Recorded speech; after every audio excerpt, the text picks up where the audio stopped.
saya Alma Septionalianto. Di sini saya akan menjelaskan materi tentang profil usaha. Pemilik usaha membangun usaha rumah makan Ratu Penyet ini sejak 13 tahun yang lalu. Artinya, sejak tahun 2009.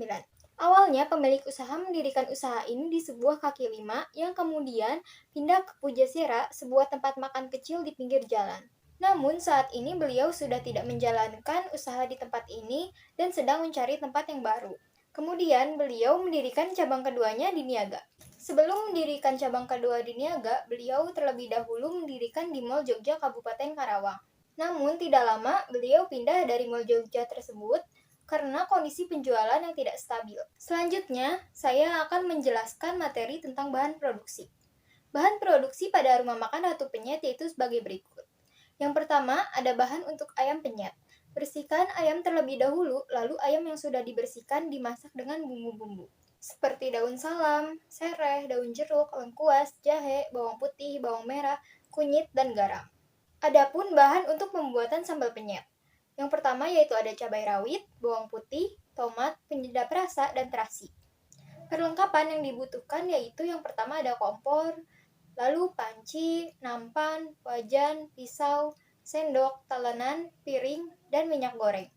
Sekian penyampaian materi dari saya. Kurang lebihnya mohon dimaafkan. Saya Yuniar Aprilia Anggraini. Di sini saya akan menjelaskan proses produksi. Untuk proses produksi, contohnya seperti ayam. Rumah makan Ratu Penyet disuplai oleh supplier yang sudah bekerja sama dengan rumah makan Ratu Penyet. Setelah itu, ayam dipotong dan dibersihkan oleh pihak supplier sehingga rumah makan Ratu Penyet mendapatkan ayam yang sudah bersih atau hanya tinggal diolah, seperti digoreng atau dibakar sesuai dengan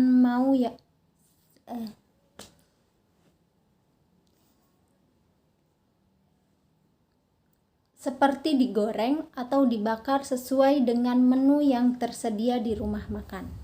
Selanjutnya yaitu pengemasan. Menurut pemilik rumah makan Ratu Penyet, pemilik mengatakan bahwa rumah makan tidak memiliki standarisasi yang tinggi, dikarenakan sulitnya mendapatkan pelayanan dengan standarisasi tersebut. Pemilik rumah makan hanya mempunyai standarisasi pelayanan dengan tingkatan lulus SMP atau sekolah menengah pertama, yang kemudian dapat dididik serta digali lagi bakatnya. Selanjutnya yaitu ada promosi dan penjualan. Rumah makan Ratu Penyet tidak memiliki strategi promosi tertentu. Hanya saja rumah makan Ratu Penyet memberikan kesan yang baik kepada konsumen, seperti makanan yang rasanya enak, pelayanan yang baik, dan harga yang terjangkau, sehingga para konsumen yang datang ke rumah makan Ratu Penyet dapat menginformasikan kepada rekan-rekannya. Rumah makan Ratu Penyet saat ini telah bekerja sama dengan ojol dan juga memiliki sosial media yaitu Instagram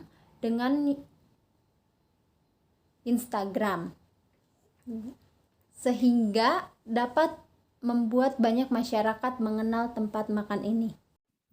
Perkenalkan, nama saya Rizkia Hikmah. Di sini saya akan menjelaskan bagian keuangan. Modal awal dari usaha Ratu Penyet adalah 5 juta di luar perlengkapan, yang artinya hanya untuk membeli bahan-bahan bakunya saja.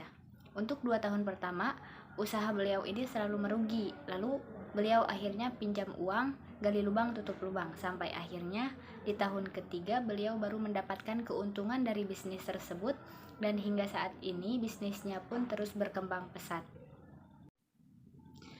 Lalu selanjutnya yaitu analisis ramalan penjualan. Ramalan penjualan adalah suatu teknis proyeksi tentang tingkat permintaan konsumen potensial pada suatu periode tertentu dengan menggunakan berbagai asumsi tertentu. Hasil dari suatu peramalan penjualan lebih merupakan pernyataan atau penilaian yang kuantifisir terhadap kondisi masa depan mengenai penjualan sebagai proyeksi teknis dan permintaan konsumen potensial untuk jangka waktu tertentu. Meskipun demikian, hasil perkiraan yang diperoleh mungkin saja tidak sama dengan rencana. Ramalan penjualan dapat dilakukan dengan melibatkan data masa lalu dan menempatkannya ke masa yang akan datang. Dengan bentuk model sistematis, bisa juga merupakan presiksi, intuisi yang bersifat subjektif. Berikut adalah tabel ramalan permintaan pada rumah makan ayam penyet. Cukup sekian dari saya, terima kasih. Selanjutnya, saya Ayu Puspita Ajhari. Di sini saya akan menyimpulkan kesimpulan dari rekan-rekan saya, di mana pengembangan usaha rumah makan Ratu Penyet dilakukan dengan mengembangkan sistem penjualan yang awalnya pemilik usaha mendirikan usaha ini di sebuah kaki lima yang kemudian pindah ke Pujasera, sebuah tempat makan kecil di pinggir jalan.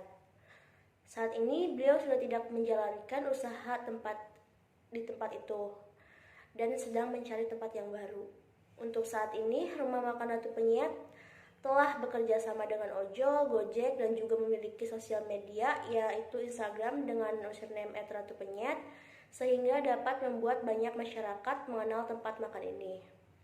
Sampai akhirnya, di tahun ketiga, usaha rumah makan Ratu Penyet menemukan titik langkah perkembangan usaha dengan mendapatkan keuntungan dari usaha tersebut.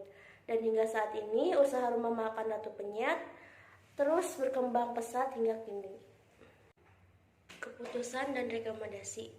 Dengan seiringnya berjalan waktu, ditambah dengan adanya pandemi, harga sewa tempat usaha pada lokasi utama, yaitu di daerah Kertabumi, mengalami kenaikan. Dan juga tempat tersebut terlihat kurang rapih dan higienis, sehingga owner mengambil keputusan untuk berpindah tempat, yang saat ini pun tempat tersebut masih dicari oleh ownernya sendiri. Adapun cabang di Niaga yang sudah dibangun sejak owner masih menempati lokasi di Kertabumi.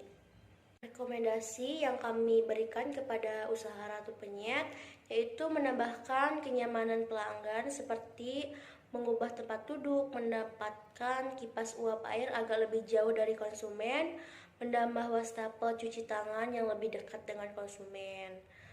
Kedua, lebih mengembangkan promosi di sosial media yang sedang tren seperti TikTok, entah itu dalam cara pemasakan hidangan, menu yang bermacam-macam, lokasi usaha, struktur layanan, atau yang lainnya. Sekian penjelasan dari kelompok kami, kurang lebihnya mohon dimaafkan. Wassalamualaikum warahmatullahi wabarakatuh.